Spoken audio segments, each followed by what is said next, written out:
Right, I know the one going across to Wilford, that is 25. What's the portages and everything that are? They're not good. Correct. Oh, yeah, four The times. creeks and everything. Yeah. That's.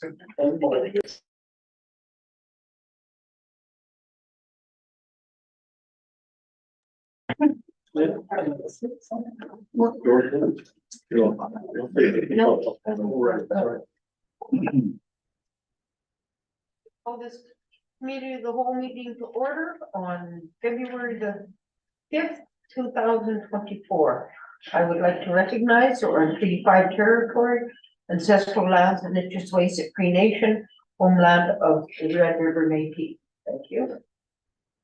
Next, I'd like approval of the agenda. Councillor Coburn, Councillor Fitzpatrick, all in favor? Carried. Let's go to community comments and feedback. Come up, state your name.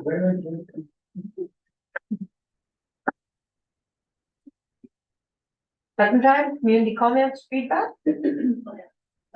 I have a question. Okay, come up, state your name. Serena. For the water renewal in Weston area, are we done with the piping already?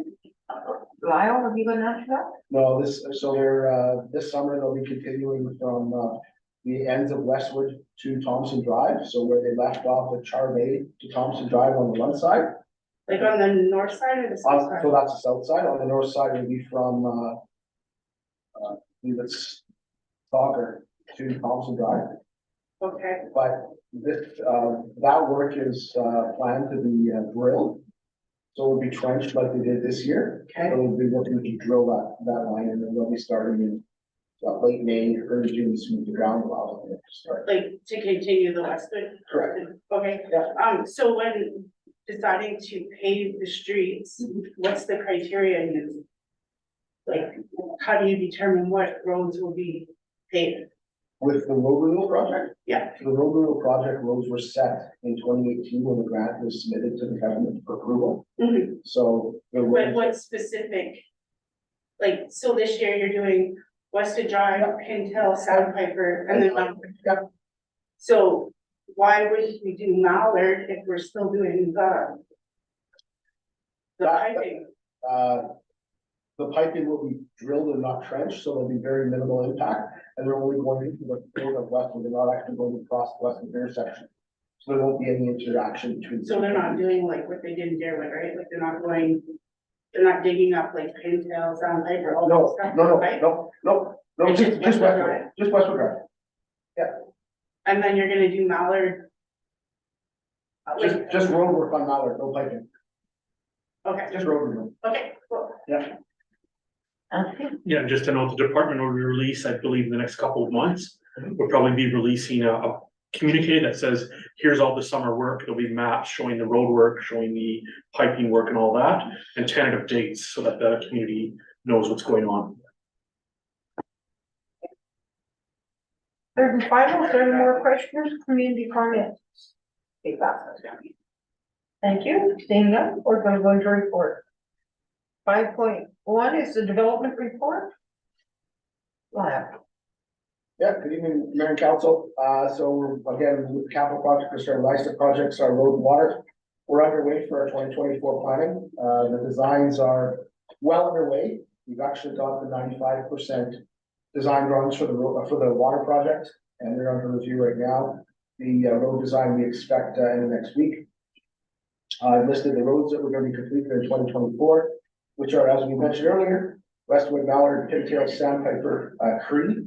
We're going to do Cree from Seal Road to Knife Crescent North Side. And then we'll be also finishing off our 2023 work, which was Thompson Drive and Juniper Drive. My totals are there. Again, we spent $7.6 million to date of the 40. It represents 19% of our total project cost. And we've completed about 5.1 kilometers, which is 25% of our total project requirements. So from a dollars perspective, we are in good shape. Water, again, we are 95% design drawings. We're doing the Centennial East, Centennial West, Dominion Bay, Confederation, that area this year for water. And to date, we spent 13.1 million. which is 28% of the project total.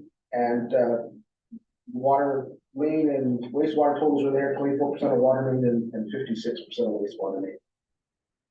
Moving over to the facility side, we had an RFP out for the, replacement of the library air handling unit. This will be a heating and cooling unit at the library. It closed on Friday. I've actually been away, so we'll be starting to review those, tomorrow. So under the library agreement, management of capital projects is the city's responsibility, but funding of the project comes from the library and also from a grant that they applied for and received last year, the Arts, Culture, and Supported Community Grant. Other projects we've got underway with facilities, our City Hall and TRCC Geotech is currently on hold until spring. And our public safety building, the envelope assessment, I've been having some conversations with our consultant. We've got the draft report, there's some suggestions there. But we're also looking at doing some further testing of the envelope kind of in that shoulder season, that spring melt season, kind of March, April, to look at some other potential concerns. Moving over to development, we still have the one option to purchase, and that's for a residential lot on Juniper Drive. That comes up to, I believe it's the end of this month, so I'll be meeting with them in the next few weeks. We issued 4 permits in January of this year, as opposed to compared to 2 permits last year. And then at the bottom there, with our new cloud permit, we're able to kind of slice and dice statistics many different ways. So this is just a little snapshot of where we were in 2023. We had 90 permits pulled in cloud permit, 5 were rejected. At the end of 2023, we still have 3 that have been reviewed. So that means that we're 90 issued, and these are everything from building permits to occupancies to, alterations, towers, radio towers. Construction value last year was $28.1 million, and the total fees collected was just over $306,000. And then the last little one there is, just remember our building inspections department is a 1-person unit. That's Danny. Last year he conducted 219 inspections. So when you're looking at building permits, these are any kind of inspections: foundation, framing, vapor barrier, plumbing. All of that comes into the building permit, and every one of those has to be inspected through the building permit process. And again, that's all recorded in cloud permit. So that's my report for the month. The statistics for December 2023 and January 2024 are also attached to your briefing by the tonight for your review. Thank you. Any comments, questions? Bob? Okay, obviously you did a good job. Thank you for that information, and we'll move on. 5.2 is the Public Works report. Neil. Good evening. Our public works crews are currently working Monday to Friday, 7:30 to 4:30. Pretty blessed with the amount of snow that we've actually received this year and the weather. So far, we've received a total of 62.7 centimeters of snow, as per Environment Canada from November till present. Our snow hauling operation started with a focus on the priority areas. And if you've seen us, we were actually hauling the snow behind the TRCC to try to build a sliding hill. And it is now completed and open, and we encourage everyone to please go use it. It needs to be smoothened out, and kids using it will help us. So our skid steers are sent out daily for sidewalk clearing. The Millennium Trail snow clearing and maintenance continues. We also had to do some brush cutting on the cross-country ski trails, and the outdoor rink maintenance continues as well. The outdoor rinks took a hard hit last week, but the guys have been kind of steady at any minus temperatures that we can get that we were able to flood. They were actually able to save them, so which is awesome. And there's colder weather coming, so which is really gonna help us out. The sliding hill is open at the TRCC, and I'm sure Sonia and Lyle will agree with me. Anybody who is using that sliding hill, we ask that you please park in the TRCC main parking lot. Don't drive behind the arena to park there. One, for safety, for sure. The other reason is any sand and salt that is on your tires of your vehicles could get on the tires of the Zamboni. Now Zamboni can trap them in onto the CA and GB ice and hurt rice. So please park in the TRCC main parking lot. The waste disposal grounds is operating on a regular schedule. They're open Monday to Friday, 8 to 5:30. The one-stop drop household houses waste depot is open on Tuesdays and Thursdays, accepting all household paints, light bulbs, oils, batteries, and e-waste. That is all free to dispose of. For utility updates, you see our year-end totals for for 2023. I'm not gonna go through all of them. But I will go through our, from October, November, December, we did 17 water main and valve repairs, 10 water service repairs, 1 hydrant repair, 1 storm main repair, 3 sanitary main repairs, and we had a force main that had to be completed by an accurate HD. On the board right now, after today, we have 0 water main breaks on the board. We have 1 service break on the board, 7 storm lines, 7 hydrants, 1 sewer service, 3 manholes, 9 mainland valves, and as well, we're working on the hydrant scope.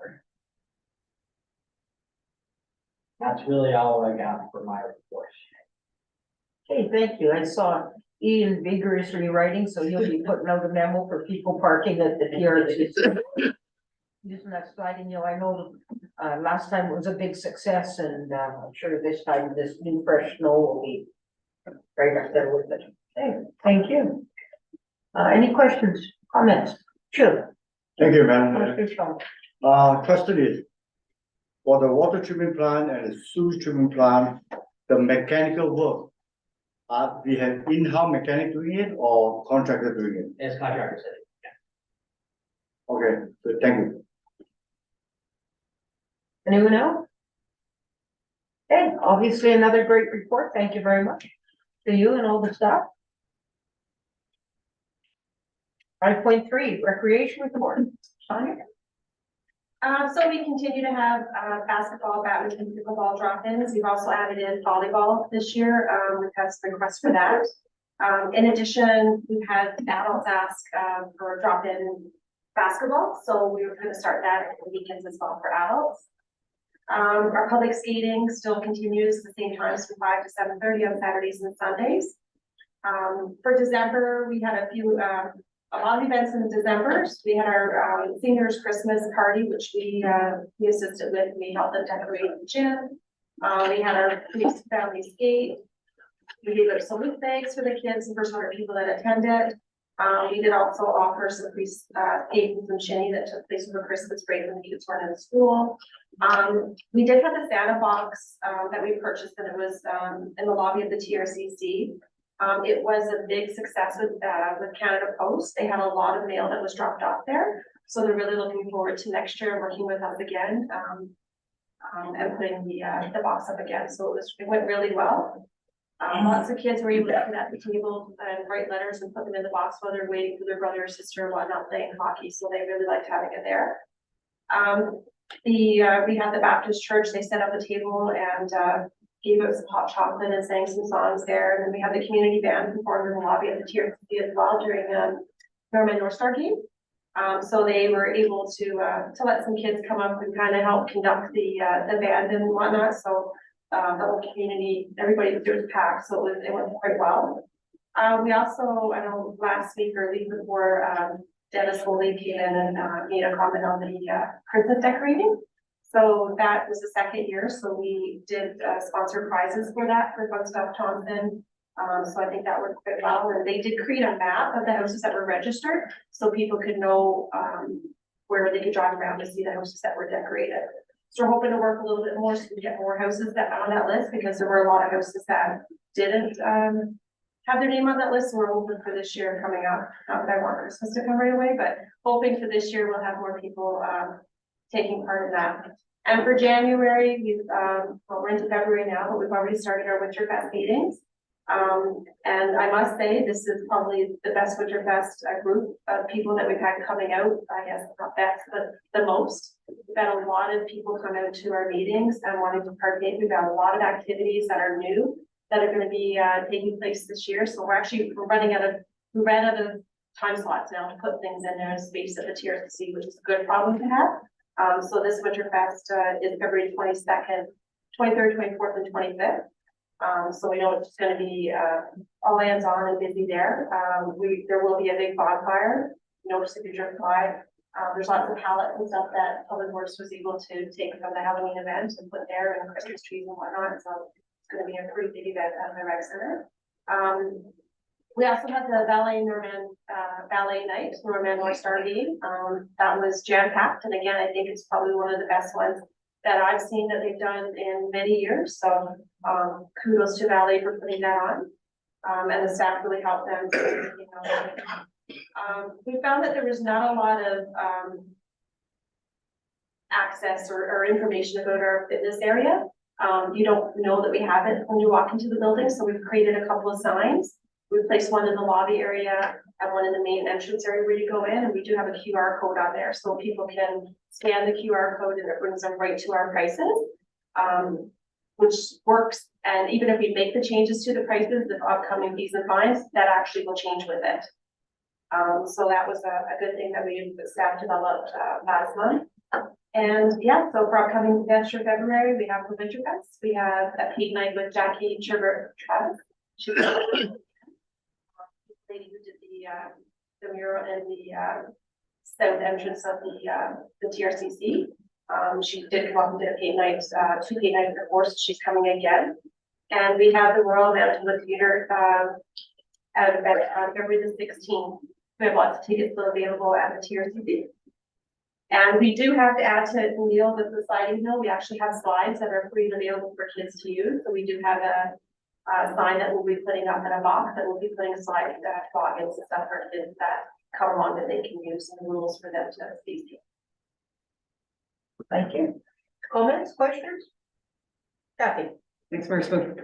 Couple questions. So for clarification, the drop-in activities, the basketball, badminton, pickleball, and volleyball, do we charge for that? Is the drop-in fee? There is, there's a $2, I think for some, and there's $3. I think the basketball is $3 and some of them are $2. Okay, so it's not a free drop-in, like there's a charge. Yeah. Okay, and then the second thing I was gonna ask that about the sliding hill, and we'll also have signage about like at your own risk. Yes, we have the Okay. signage, we had it all made last year in a big Yeah. box. Yeah, okay, perfect, thank you, that's good. Councillor Colbert? Just a general question about all the events that went on in January. Are these all free or they're paying? I'm sorry? All the events you had in January, are they all free or are they a paying event? The parent me skate that's paid, the yoga that's paid, the workshops paid, the salsa was free because the gentleman who came to Thompson, he approached us to do the event for free. So that was free. The ballet event, again, that was the North Star Games, so that was free, I guess, to the community. And yeah, so that's our January ones, yeah. The ones that we do put on, like when we put our workshops on, they are mostly, there is a charge for all of them, and they're cost neutral, so normally, so say if we have a paint night, and if the person's charging us $500, we take that and divide that by how many people they say that they can have in the class, and that's what we charge the individual, so we're recouping our cost. Thank you. Councillor Fitzpatrick? Thank you for your report. Excellent work. Thank you. It's just, I see lots of talk in social media about, this play structure underneath the stairs. Is there any plan or have we thought about anything we could do with this space moving forward? Anthony? Yeah, I can address that. So the previous council, as part of their budget deliberations, have decided to get rid of the play structure underneath the stairs. So it's still there. It's still there, and there's been discussions amongst the new members of this council and interest to revisit that. So I think the administration's plan is to bring forth that discussion for council again through the budget process, if you want to keep it or switch it out. If you do decide that you want to switch it out, I believe the department has a number of ideas of what could be done in that space, but it'll be really up to the new council to decide. Okay, thank you. Anything else? Hey, thank you, Sonia. Good report. The 5.4 Boreal Discovery Center. Anthony? And this is the Q4 report that was submitted by the Boreal Discovery Center for council's review. So it's really there just for information. If there's any questions that council has, I can forward those off to the Boreal Discovery Center. Thank you. Anybody else? Kathy? Thanks, Mary Smith. Just a couple comments. I'm happy to see that Boreal Discovery Center is on track. We get these reports now all the time, good on them. But I was just thinking for Boreal Discovery Center, the library, even for us as a city, I know everybody's waiting for the Building Sustainable Community grant applications to come out. We don't know if that grant is going to be coming out. We have been asking the government, I speak on just from AMM on this. So it was our understanding all of those were supposed to go through this calendar year, but we don't have any indication whether or not. So those organizations should be aware that if that grant comes out, they're gonna be a short window to apply. And the other thing we should let these organizations know is that the FCM Green Fund has $800 million in it. And there is a direction that Manitoba receives some funds. So I'm thinking when we're looking at the library, I think it was through Director Sponce's report. I mean, be creative. Maybe it's time for the library to get solar panels and batteries and we get it all funded through the Green Municipal Fund. But maybe we really need to look or pass that information on to some of these community groups that we work with to see if they can be creative in getting some funding, or if you need like a new garage and it's accessible and maybe has a bathroom, I think maybe you might be able to get it funded through there. Kind of thing. So check that out. And I know Lynn's saying, we got all these projects and stuff, but there's lots of money in that green fund and we should look at that because they have direction to give to Manitoba. Thank you. Anyone else? Okay. Then we'll move on. 5.5 is November, and December 2023. Lynn? Thank you. The check registers were circulated and I made notes on the columns for all of the expenditures that were over $10,000. The major impact on November's was the amount of money that we had to pay to the Public Schools Finance Board and to the school district administrator for their share of the education taxes that were collected by October 31st, our deadline. We had to pay that by the end of November, and the other was the other large major expenditures were wrapping up on some of the capital projects that the ISEP and roadworks and water. So if there's any questions, I can answer them, or I will be able to get the information for it. Thank you. Questions from council?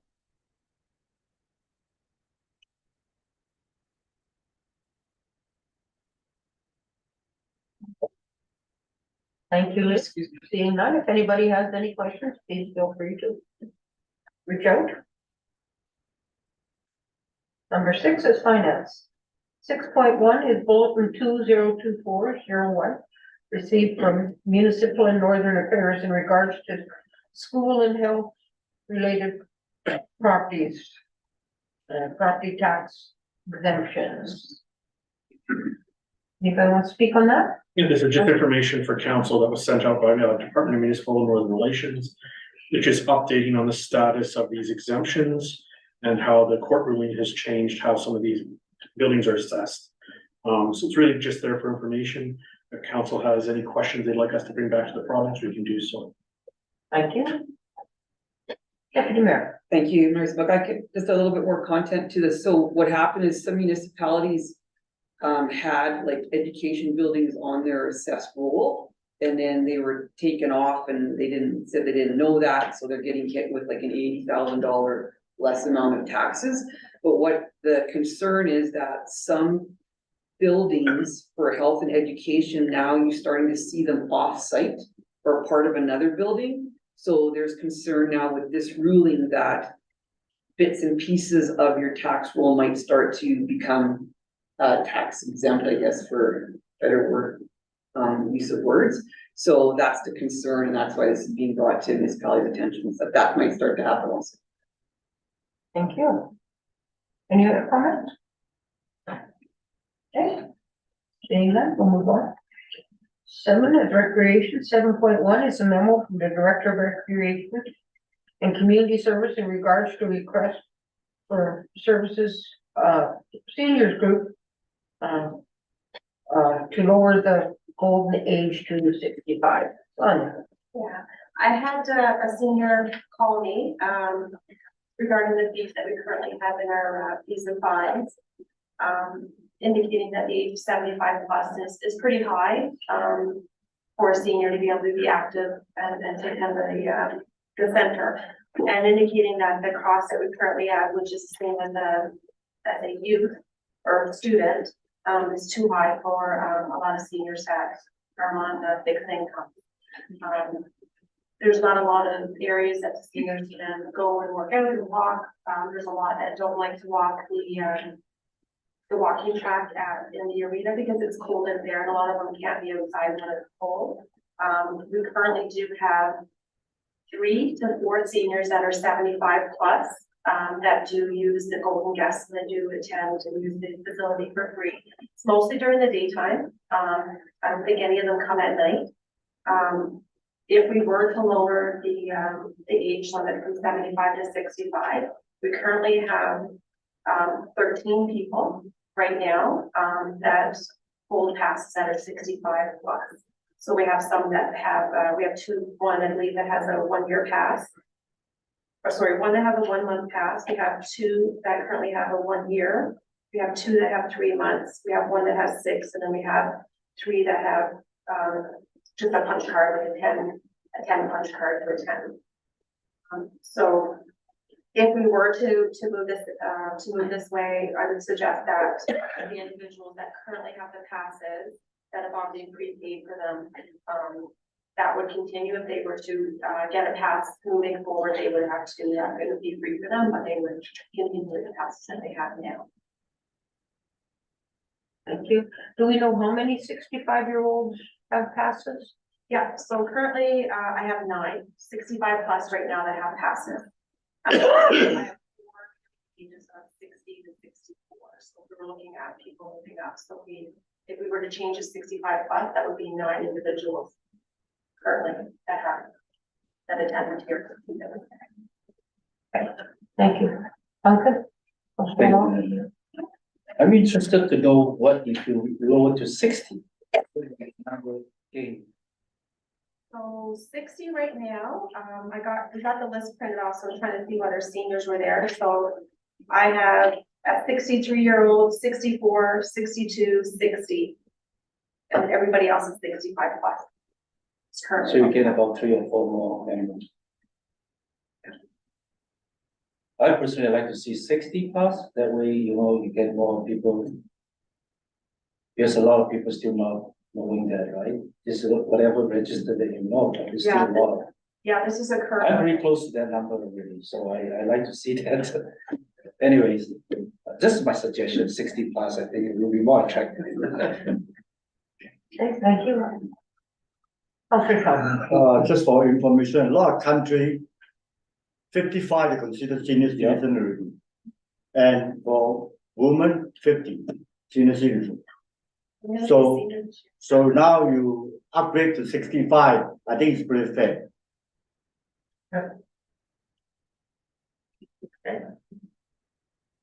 Do it else. Yes, So I think the director is asking for the direction on this. Does council want us to bring forth a resolution to lower the age to 65 at the next meeting? I suggest 60. I will put 60. Whatever council's direction is. 60 plus. sure. Okay, I'm just gonna be the devil's advocate here. I know it's only 9 people, 69, or 9 from 60, or 9 from 65. Yeah. So if we, do get a pile of people, I was just wondering about budget, if it's, part of a budget talk, if we can just do it 65 plus for now and then maybe talk about later. We want to add more. The totals right now, so I did a total, so for the ones I just mentioned, it was $1,519 for these people that we have right now that are on our list that currently hold either a punch card or a pass monthly or a yearly pass. Really, thank you. So if we decide we're gonna go with 65, the people that are currently hold passes and punch cards, they won't be getting a rebate, they'll just let it run out and that's it? That's what I would suggest. I think we have 3 right now that will expire until later in the year. Okay. September, October. So yeah, and we have 1 in January. So I have one for October 16th, 2024, September 2nd, 2024, and 1 person just bought it, so they expire January 9th, 2025. So I have 3 people that would. I'm good either way, 65, that'll give me 3 more years, but whatever. Sandra? Thank you, Madam Mayor. Yeah, I like the idea of having the conversation. I agree with your comments regarding the budget and just having a conversation of any kind of implications around that, I guess. But the other thing I wanted to bring up is just consideration of how it might impact any of the privately owned gyms that we have in the community as well.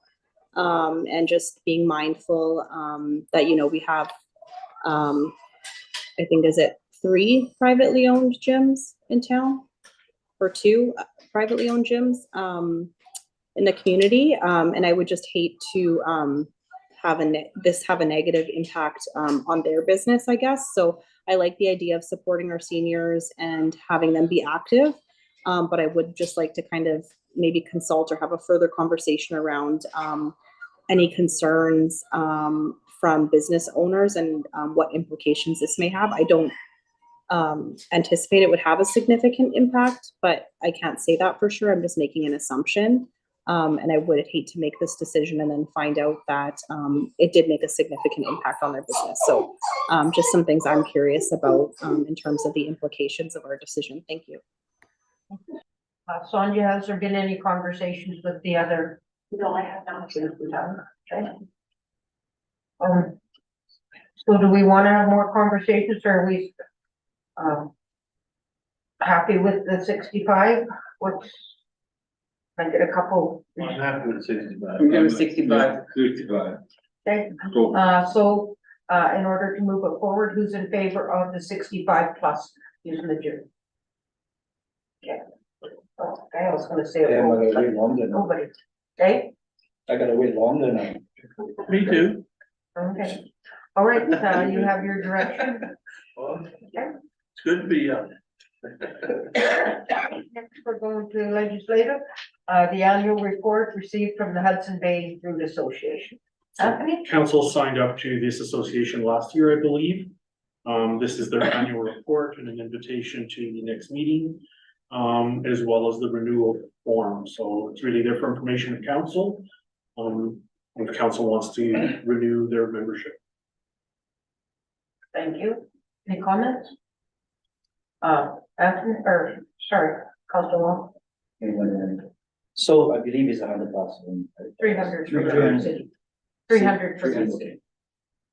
So what exactly we get from 300? Are we just getting report or we have input? We get the report.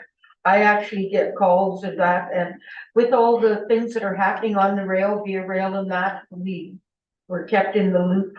And I think as more commodities are trying to, you know, use the rail line for the trains and that, the track, I think it's in our best interest to, this group sort of is almost a watchdog on what happens on the rail. And that's sort of where the benefits come to us just from that. And I think it's a pretty cheap $300 insurance for they keep us up to track. Because we are part of actually the, what is our? One North. One North, and they don't keep us up to date very well. We reached out actually to have a meeting with them and they haven't kept us up to date. So any information we do get usually comes from the Hudson Bay Route Association. Councilor Fitzpatrick. Thank you, Mayor. Yeah, I think it's important that we stay in this because we have other people that are interested in being the go-to place for the railway as well. So I mean, the more information we get and the updates we stay on top of them, that it'll serve our community better. Thank you. Anyone else? Councilor Colbert. I support this. $300 that goes, it's all right. We'll take that off Anthony's salary. Thank you. Thank you. Okay, I'll ask for show of hands who's in support of joining the railway, Hudson Bay Railway Association. Okay, it's carried. Thank you. Next, we'll call for adjournment. Councilor Colburn, Deputy Mayor Valentino, all in favor? Keep those North Stars going, you guys. We're winning games.